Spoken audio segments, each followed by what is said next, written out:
Okay, ನಿಮ್ ಪ್ರಕಾರ big boss ಯಾರು ವಿನ್ ಆಗ್ಬೋದು ಅನ್ಸುತ್ತೆ? ಈಗ ಇರೋ ಒಂದು ಕಂಡೀಷನ್ ಅಲ್ಲಿ ನಿನ್ನೆ ತನಕ ಗಿಲ್ಲಿ ಅಂತ ಅನಿಸ್ತಾ ಇತ್ತು.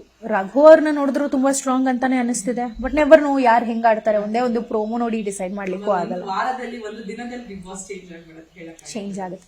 ಕರೆಂಟ್ಲಿ ನಿನ್ನೆ ತನಕ ನಂಗೆ ಅನ್ಸಿದ್ದು ಗಿಲ್ಲಿ ಗೆಲ್ಲೋ ಅವಕಾಶಗಳು ತುಂಬಾ ಇದೆ. ಯಾಕಂದ್ರೆ ತುಂಬಾ ಹಾನೆಸ್ಟ್ ಆಗಿ, ತುಂಬಾ ಈಸಿಯಾಗಿ, ತುಂಬಾ ನ್ಯಾಚುರಲ್ ಆಗಿ ಆಡ್ತಾ ಇದ್ದಾರೆ. ಓಕೆ, ನಿಮ್ಮ ಪ್ರಕಾರ ಟಾಪ್ 5 ನಲ್ಲಿ ಯಾರ್ಯಾರು ಇರ್ತಾರೆ? ವೈಲ್ಡ್ ಕಾರ್ಡ್ ಎಂಟ್ರೀಸ್ ಆಗಿದೆ, ಹಾಗಾಗಿ ಇವಾಗಲೇ ಹೇಳೋದಕ್ಕಾಗಲ್ಲ. ಟಾಪ್ 5 ಗಿಲ್ಲಿ ನೋಡ್ತೀರಾ, ಪ್ರಾಬಬ್ಲಿ ರಘು ಅವ್ರನ್ನ ನೋಡ್ತೀರಾ. ಧನು ಫಿಸಿಕಲಿ ನೋ ಕಮೆಂಟ್ಸ್. ಬಟ್ ಇವಾಗ ಮನೆ ಇರೋ ಕಂಡೀಷನ್ ಅಲ್ಲಿ ಧನು ಮಾತಾಡ್ಲಿಲ್ಲ ಅಂದ್ರೆ ಅವ್ರ ಆಪರ್ಚುನಿಟಿನ ಕಳ್ಕೋತಾರೆ. ಬಟ್ ಟಾಪ್ 5 ಅಲ್ಲಿ ಬರ್ಲಿ, ಒಳ್ಳೆ ಫ್ರೆಂಡ್ ಬರ್ಲಿ ಅಂತ ಹೇಳಕ್ ಇಷ್ಟಪಡ್ತೀನಿ. ಐ ಥಿಂಕ್ ರಕ್ಷಿತಾ ಬರ್ತಾರೆ.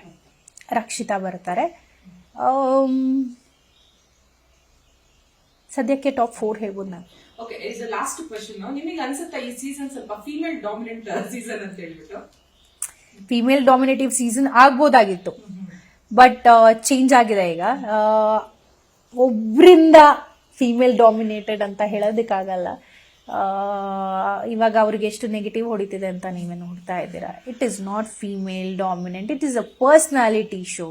There is no male game, there is no female game. It's a Bigg Boss game.